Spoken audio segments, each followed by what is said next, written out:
So with Eminence of the Shadow well past the halfway mark as far as the series goes, this is meant to be a 20 episode series, so I wanted to talk about where the journey is so far and the pacing and the positives and the negatives from different perspectives. So I'm not so much giving my opinion, but more just looking at different other people's opinions and kind of bringing them up as a discussion point, and then throwing my little 2 cents in, and then you as well can also discuss your opinions amongst yourselves about what has been going on in the series, because there's a lot of discussion going around pacing and also about just the story in general, which I've spoken about many times before. I made a video mentioning that many Overlord fans that I believed if you enjoyed Overlord that you would also enjoy Eminence in the Shadow, and I knew when I made that video that I would get a couple of Puritans, getting the pitchforks, getting offended of this for me claiming that, saying how dare you compare to Overlord. And I'm not saying animes are one-to-one, but when I try to recommend different animes, I try to look at little key aspects.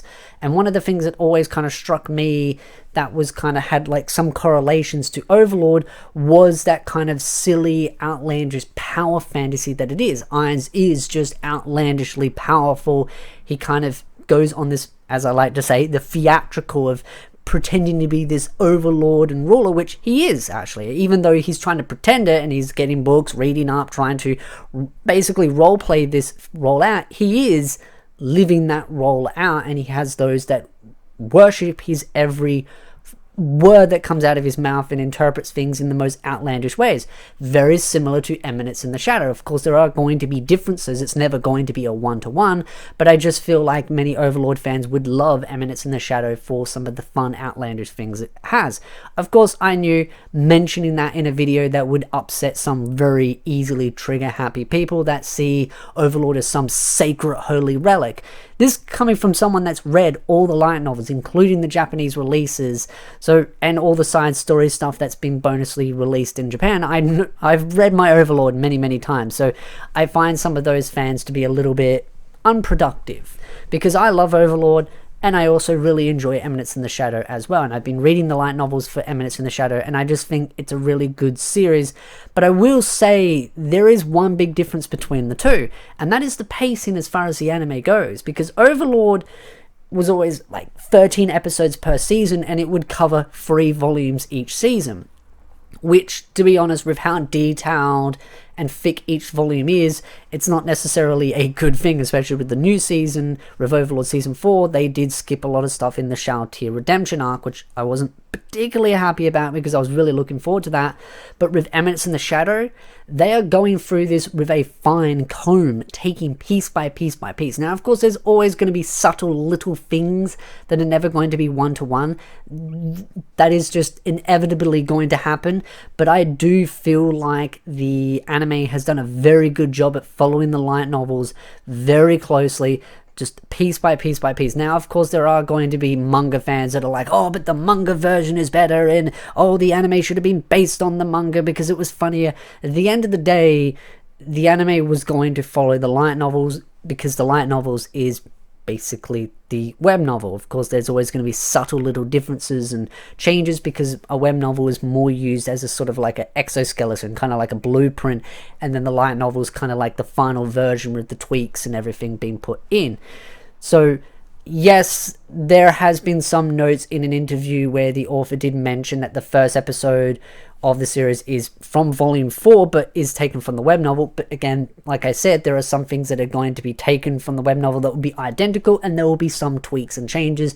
That's why web novels are used as, again, as I just mentioned, an exoskeleton. But of course, there are always exceptions to the rules when it comes to those kind of things. But I think the pacing has been really good, and I'm glad it is doing things piece by piece by piece and not rushing through the story.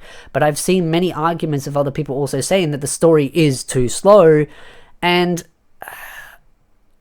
I guess I can understand to a point what they mean, but I just don't agree with their opinion on that, because I think the story has done a very good job at the pacing, but I can understand why they might think that when they see other light novel series and how, for example, Katakawa, or however you pronounce it, they have a tendency sometimes with isekais and power fantasy stories to rush through the stories and skip over a lot of details. It just seems like a big shift and change for Eminence in the Shadow to go through it piece by piece by piece. So I can understand why they might feel that way.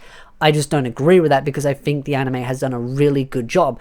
I would say the only issue is that I sometimes wish they would release a couple of episodes, because it feels like just watching that episode, you're just getting like a little bit of a taste, a little bit of a trial of each episode. Just, you kind of yearn for more. So it's a series that I would love to binge watch rather than watch episodically each week by week, because of just kind of how the pacing has been done. It's something that I would prefer to just watch in one go. There are some anime series that I do prefer the episodic type thing, one episode per week, but this is a series that I just really wish I could binge watch in one big hit, just because of how they leave things on a big cliffhanger and you're always kind of yearning for more. So that's some of the discussions that have been going on. Some people just feeling like the series is just too silly, too outlandish, and I do feel like there is kind of, and this is just a perspective of my own, you may see this very differently, but this is just how I've seen things so far. There feels like there are two camps with this anime. Those that absolutely love it and those that absolutely hate it. I've seen very, very few people that are kind of like in the middle of the series. I've just seen people that love it and people that hate it. And it's understandable. Again, not every anime is made for you individually, and there are always going to be animes out there that you may not like, and there are other animes out there that you can go watch that will appease to your tastes. So as long as people understand that and they go, you know what, don't like it, but you can move on to another series that you do like, and that's that. But I will say the anime community, some people in the anime community have a tendency to act as if every anime needs to be made for their specific taste, which I think is unproductive as well. But I've really enjoyed the anime. I love the little subtle little connections that it has to other series that I really enjoy, especially in that power fantasy isekai kind of thing. And I do really like the unique spin that it tries to take on the isekai genre, because I do feel like some writers are trying to do things different with isekais and power fantasies, but sometimes it works and sometimes it doesn't. And that's one of the issues when a series, like a certain genre, has been done to death. Like, you're going to get either series that are very similar to other series that are almost like carbon copies, or just feel very bland, and then there are going to be some that are just really just awkward and weird because they're trying to go so outlandish that it feels jarring and it just feels disjointed. And then you're going to have absolute gems out there that are just one of a kind, and I think there have been some that have come out over the years that are like that. And personally, in my opinion, I think Eminence in the Shadow is one of those gems, because it takes the isekai power fantasy genre, it takes a main protagonist, and it makes this protagonist a delusional person that is trying to create a fictional world in their mind, but in reality, it is a reality. And that's what makes it so fun, is that they're playing a fantasy in their mind, but it is going on around them. And that's what I really like about the series. It kind of reminds me of another series that is not a power fantasy or an isekai, that's about a young girl that kind of lives her delusions in her head, and it just kind of reminded me of some little fun little tie-ins to that. But that's a very different series. It's just the Chibio kind of thing, the Chinibio. I mispronounce it sometimes. So that's the one thing. And I really do encourage writers to try and do things differently, because sometimes you're gonna get a hit and sometimes you're not gonna get a hit. It just, again, it just depends on how you structure the story, the pacing, the characters, supporting characters, world building, all that kind of stuff. And I think Eminence in the Shadow has done a marvelous job, not just from a light novel perspective, but also from an anime perspective as well. So I think the pacing's perfect, and as far as the story goes, I think it's just a hit and miss depending on the individuals. But I've seen a lot more people love the series than hate it, but maybe that's just because my channel is mainly built around isekais and power fantasy, so maybe that is the case. And I'd love to know your thoughts in the comment section down below. What do you think of the pacing so far? Do you think the pacing is really good? Because we're only on to volume 2. That's right, episode 13, and we're still on to volume 2.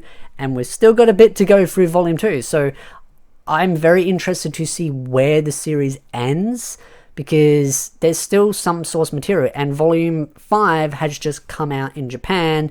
I think it's either out now or it's going to be out very, very, very soon. I've forgotten the release. It should be out because it was coming out at the end of this month, so it should be out. I've seen some art, covers and all that kind of stuff, so very excited for it to get an English release, and I will be reading volume 3 and reviewing that on this channel at some point. The volumes are quite thick and long, so it's one of those where it takes me time to get through, so patience. Reading multiple other series as well, like Jobless Reincarnation, Dharmachi, got some of the new Dharmachi stuff coming out as well. 6 months of back-to-back light novels in Japan, so I'll be reading and reviewing those as well, along with a bunch of other series as well. So expect all that kind of stuff, the usual.